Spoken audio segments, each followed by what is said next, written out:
Once a giant, always a giant.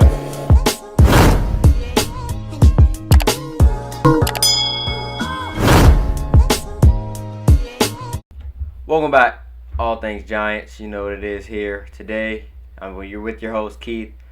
Today, we're going to be talking about, like I suggested in the last video, my awards for each position, offensive player of the year, defensive player of the year, things like that.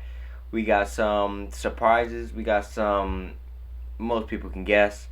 But let's hop right into it. We're going to start out with offensive player of the year. Now, having the 31st ranked offense, there's a very little amount of players that you can have for offensive player of the year. But there was a few, like when I say a few bright spots when it comes to this Giants offense, and there's nothing wrong with that. Well, there's a lot wrong with that, but with what they did, they showed great signs. And my offensive player of the year wasn't a skill position. It was a guy in the trenches, Nick Gates. It was Nick Gates hands down. He played 100% of snaps. He played every snap, and he played every down. He played it to his fullest. That's something you can't get out of every guy, especially with it being his first year at the center position, and him just being a rotational guy and just hopping right into the center position, playing 100% of snaps, and playing at the level that he did. He didn't allow any sacks. He was looking to hit people every time. He was helping the guards and being reliable, and the guards could trust him on stunt plays, to where it was one of the main reasons toward the end of the season our running game started to work. You got the sweep on the first drive against Dallas to Sterling Shepard that he was the lead blocker. He might not have hit nobody, but he still was the lead blocker if he had to be. And I just think his leadership, he was always the guy on our O-line. I know Will Hernandez, but he didn't do much of it this year because he was rarely in the game. But Will Hernandez used to be that macho guy, but this year Nick Gates stood up for everybody. If Jones got hit wrong, he was there. He was the guy to either get in the guy's face or pick Jones up. He was the leader on that offensive line, and having that ability as it being your first year in the position is very special. I personally think we found our center for the future, and that we don't have to worry about. I mean, of course you get the backup guys behind him, but that position is his. And I'm not even going to say it's his to lose because I think he's locked it down. He didn't show any signs of injury. Unless he did and he played through it, it was great for him. What I'm most impressive with is how well he was able to help on the stunt plays. Like, I know as a center, when you get hit or when there's no guy in front of you and you're lost. A lot of centers, I think Jalapillo was famous for this. But one thing that he does is if there's nobody in front of him, he doesn't look to go downfield and get a penalty. He looks directly to his left or his right. Which one of my guards needs help? Where do I see a stunt? Where do I see somebody attacking my guard where they will need help? He was very great at that, and that's something you can teach. But instinct like that, for it to happen just like that in game speed, you can work on it in practice, but having like this in game speed, obviously Giants fans, we haven't had a good center since for a long time, and now that we have somebody who can do the job, it feels good to have. So having that leader on the center position, especially having that connection with Daniel Jones and not having to swap out guys, I don't recall a bad snap to the point where it was like flying over Jones' head or anything like that. With even veteran, like Jason Kelce had that, I think, a couple times. Like, veteran guys have those mistakes, and he didn't have those mistakes, and I was very impressed with that. Another thing I was impressed with was just his, like I mentioned before, was his macho attitude. I was really impressed with that. A lot of guys, that he just showed heart, and he fed off our guards, our tackles, and he led them guys in the battle. Now we're going to go to Defensive Player of the Year. This one's obvious. I mean, you can argue Blake Martinez and Leonard Williams. You can argue those guys, but here's why I don't say either of those guys. Blake Martinez, in coverage, he wasn't bad. I'm not going to say that. I think Patrick Graham did a really good job at hiding his flaws in the passing game to where he didn't get cooked a lot of the times. But personally, I feel as though Blake Martinez has to get better at that coverage side for him to be the defensive player on the defense. You could even say Jabril Peppers. Well, I didn't say Jabril Peppers because even though this was his career year, I still believe that he messed up in a lot of places. He still had a battle with. He really didn't get hurt too much, but he was on and off the field with injuries. But Leonard Williams, I watched a lot of film on him just to see, like, yes, he had 11 and a half sacks. And this guy gets double teamed a lot. Majority of the time, this guy gets double teamed. So it's pretty impressive what he does. He's a very big guy, strong guy, things like that. But the reason I don't say he's the defensive player of the year is he had the 3 game span. It was the Cardinals, Browns, and the Ravens. That 3 game span where we basically needed our D line the most. He was non-existent. No sacks. I don't even remember. I don't even think he recorded a pressure. Those are the things we need. We need that. We need our number one defensive lineman who's commanding or asking for 20 mil a year to in the games that potentially would have won us the division. You got to show up. A sack, a pressure, something. That's all we asked for. Bradbury was consistent, and he did it against the best of the best. The number one free agent receiver. Well, he's still battling the tag, but the number one guy on everybody's radar at the receiver position, Allen Robinson. When we played the Bears in week 2, this was before anybody knew about Bradbury, when everybody was still trying to figure out who he was as a corner, things like that. Held him. It was 5 targets. He allowed 1 catch for 15 yards. He had 3 pass breakups, and then he had the famous interception that his head wouldn't even turn around, and because he felt the ball and his instincts are out of this world, he picked the ball off. And that's what I was most impressive with, is just his ability to lock up number one receivers. Like, Giants fans, we don't know the feeling of having to not worry about having that number one receiver like DeAndre Hopkins, DK Metcalf, those type of guys just crucify us. We haven't had to deal with that. Bradbury managed to keep. I think the best game he allowed to anybody was to DK, when it was like 5 catches for 40 yards. That's hella impressive. I don't care what anybody says. Out of all the receivers that he played this year, holding DK Metcalf to 5 catches to 40-something yards, that's impressive, man. He was the leader of our defense. Logan Ryan came out to say, he said, the one game that we missed James Bradbury, every Giants fan was hurt when we found out the news, but when we played Cleveland and we lost James Bradbury, usually teams we lost our, if the Packers lost Jair, of course they're gonna have to change game planning, but they can still manage that defense without him. My point is, I'm not saying Bradbury's better than Jair. I believe he's arguably the 3rd or 4th best corner behind Ramsey and Jair, but you've got to think about it like this. Most teams, Colin Cowherd said he was referring to something else, but I like the terms he used. He said there was skill and then there was valuable, like how valuable somebody was to a team. Jair's skilled. Arguably, you could argue he's the best corner in football. Bradbury was valuable to this defense. Leonard Williams, talented. You can't say he was valuable, because we can replace him in free agency. We don't want to, but we can. Blake Martinez, he wasn't valuable, but he's talented. He's a solid linebacker. Peppers, talented, not valuable. Can't replace him.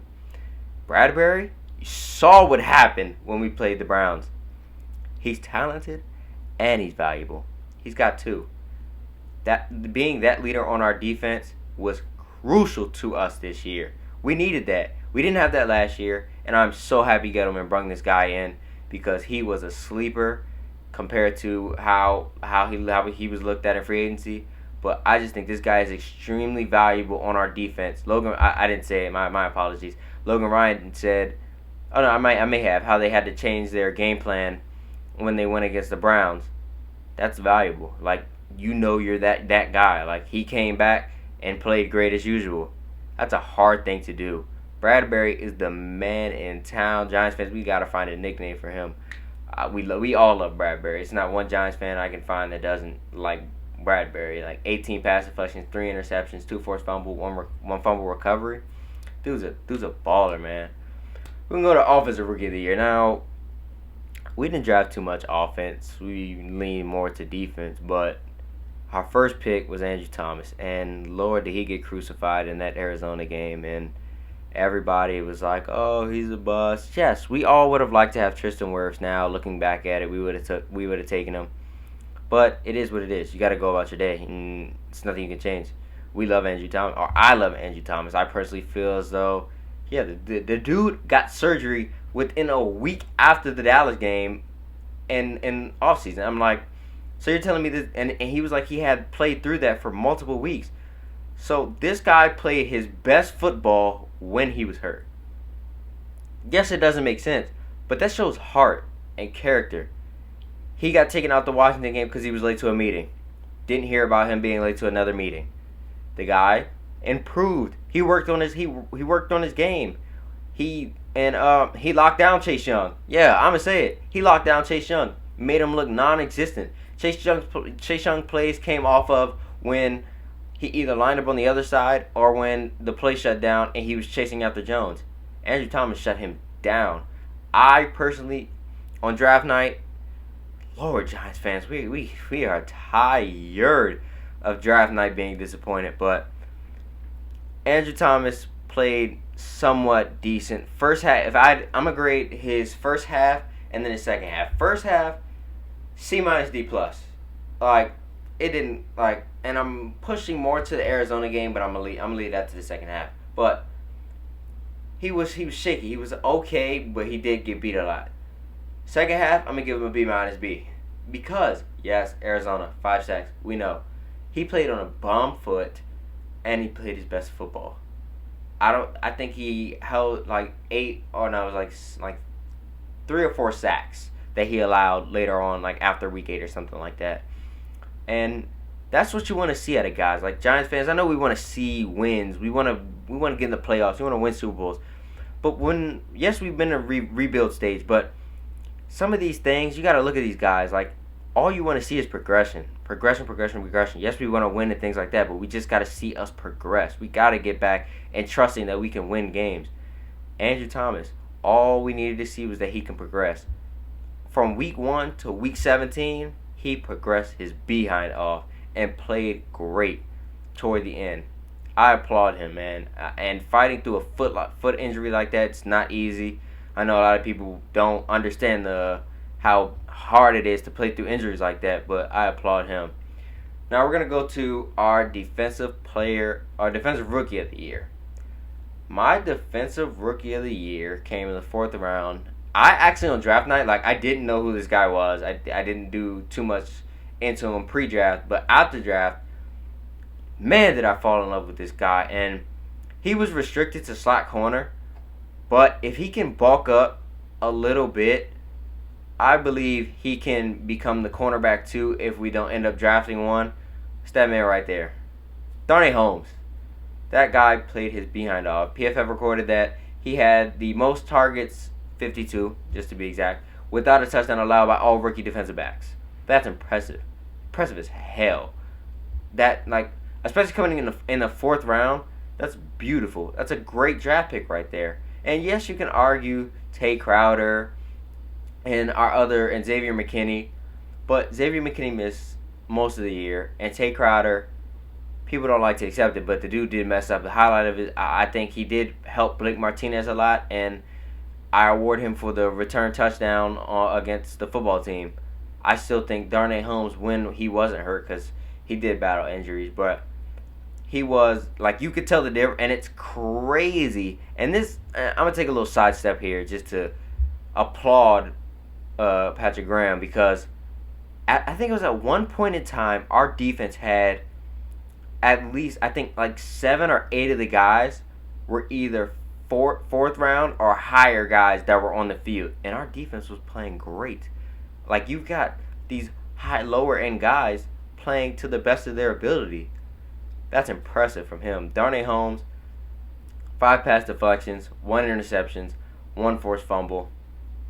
That's, like, you got to give it to the guy. Like, he's not really a swag type of guy, but you follow him on Instagram. He's a cooler type of guy. He played great this year, nonetheless. He did mess up. He did. There was times where he would have a flag on him, and I'm like, damn, like, you can't have that. And it would continue to drive. They might score, they might not. But I think we had to adjust our game plan if we didn't have him at slot corner. And coming in as a rookie and being that valuable to the team, that's impressive.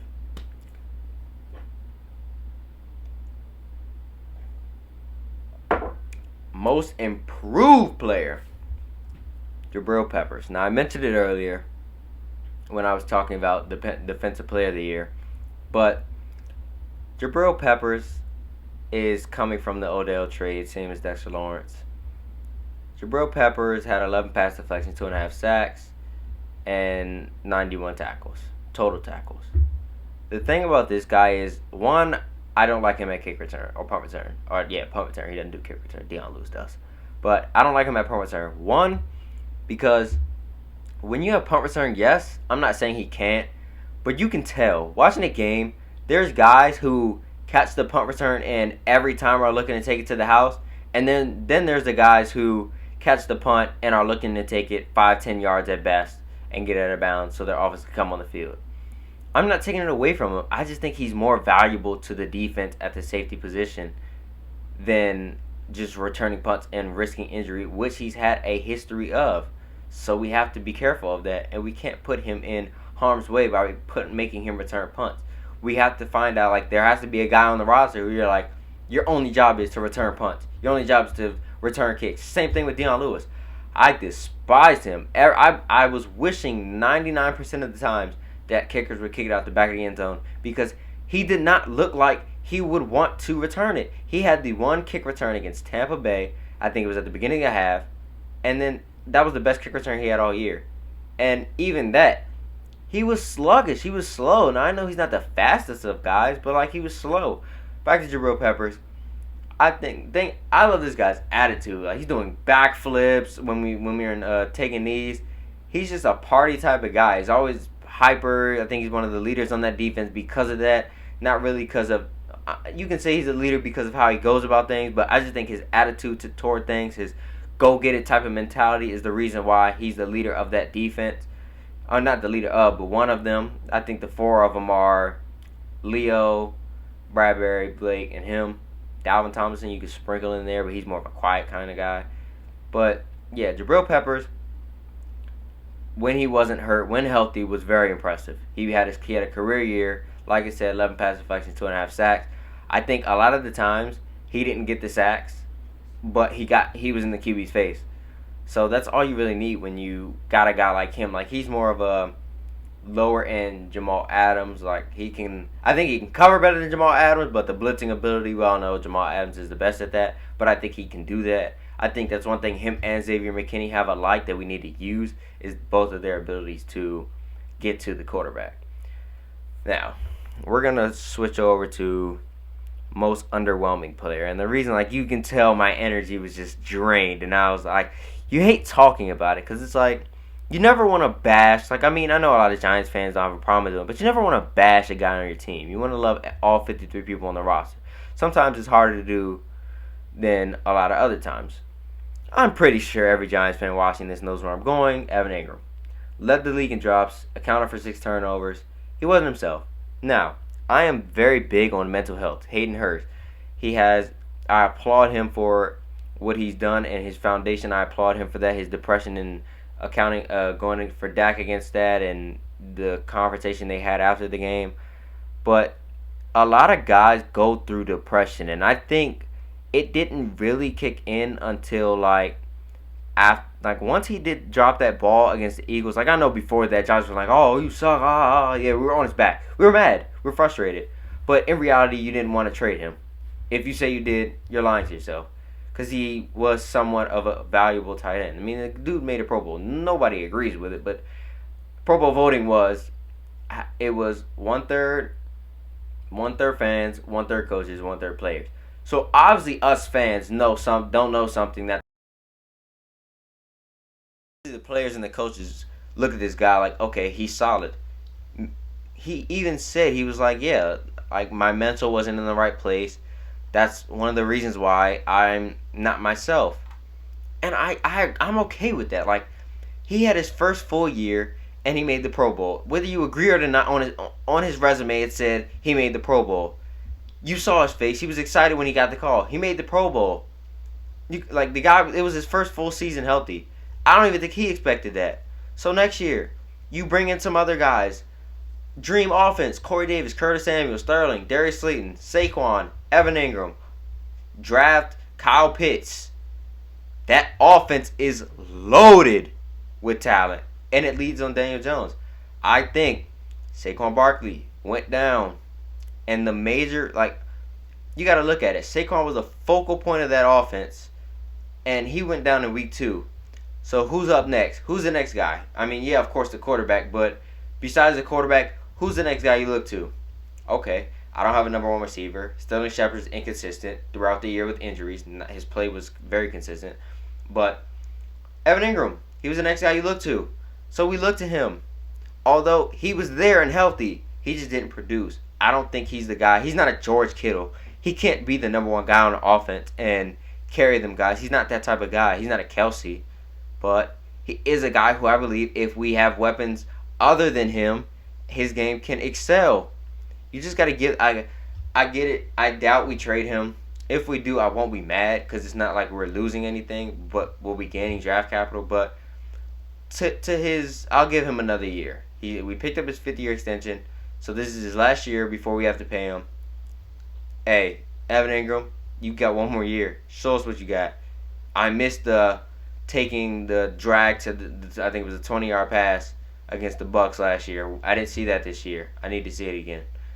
This is All Thing Giants. Thank you for tuning in. Don't forget to like, comment, and subscribe. Give me a suggestion for which I want to see next. It's off season, so we're gonna be.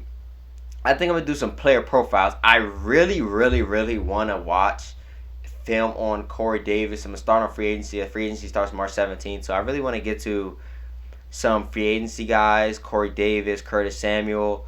I'm excited to look at those 2 guys. And then, when free agency kicks off, I'm going to be doing player profiles on guys the Giants do sign, on draft day, guys the Giants draft.